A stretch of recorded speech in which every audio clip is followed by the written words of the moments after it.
Qui ne connaît pas Veritech? Quelles sont les écoles qui ne sont pas encore équipées de Veritech? Et quelles sont toutes les écoles qui sont équipées de Veritech? Alors Veritech, pour celles et ceux qui ne connaîtraient pas encore, Veritech est un concept qui est tout à fait intéressant parce qu'il permet en fait de rendre les élèves, j'allais dire, autonomes.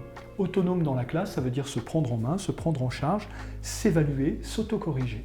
Et donc l'intérêt de Veritech, c'est qu'en silence, sans papier, sans crayon, à partir d'un boîtier et à partir de différentes fiches que je vais vous détailler, l'enfant va être en capacité effectivement de travailler et de s'évaluer, et donc de réparer les erreurs sur lesquelles il aurait pu effectivement achoper. Donc Veritech se présente sous la forme d'un boîtier. Ce boîtier est composé de 12 jetons. Ces jetons sont dans un premier temps à ranger dans un ordre chronologique, donc le jeton 1, 2, 3, 4, 5, 6, 7, 8, 9, 10, 11 et 12. À partir du moment où j'ai rangé ces différents jetons dans cet ordre chronologique, eh bien je vais déplacer ces jetons sur ce que je vais considérer comme étant des cases réponses. Des questions, des cases réponses. J'ai une cinquantaine de fichiers qui sont à ma disposition et qui peuvent être là par niveau, du CP au CM2. Donc cette boîte, elle a l'avantage de se véhiculer dans chacune des classes. C'est donc un investissement qui est tout à fait intéressant pour une école. Ces fichiers s'organisent autour des disciplines comme les mathématiques, la lecture et également les activités d'étude de la langue. Donc le fonctionnement de ces différentes fiches et de cette boîte est très simple, puisqu'en jaune, vous avez matérialisé la question et vous avez en bleu matérialisé la réponse.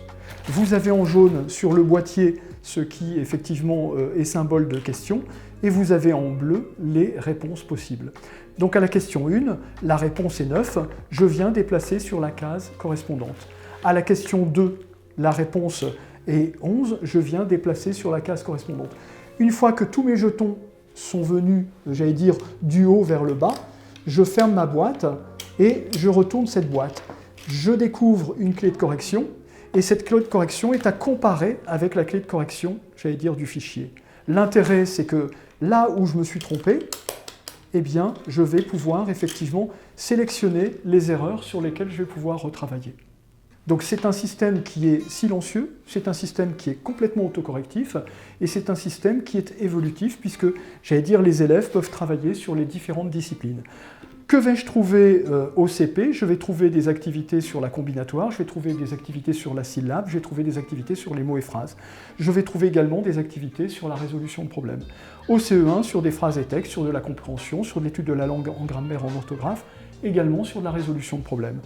En CE2, sur les différentes typologies de textes, sur la compréhension des textes, le travail des inférences par exemple, la grammaire, l'orthographe et les activités d'orthographe grammaticale.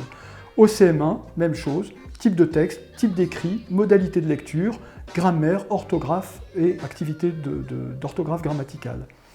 CM2, mathématiques, résolution de problèmes, mathématiques, numération. Je vous ai dit tout à l'heure que ce boîtier avait l'avantage à se véhiculer du CP au CM2. Il est également admis dès la grande section de maternelle, puisqu'en grande section de maternelle, vous allez trouver une vingtaine de fichiers qui vont de l'organisation spatiale de la langue écrite, en passant par la phonétique, les lettres et les mots, donc le principe alphabétique, et puis trouver ensuite les activités de logique, de numération, voire effectivement formes et couleurs.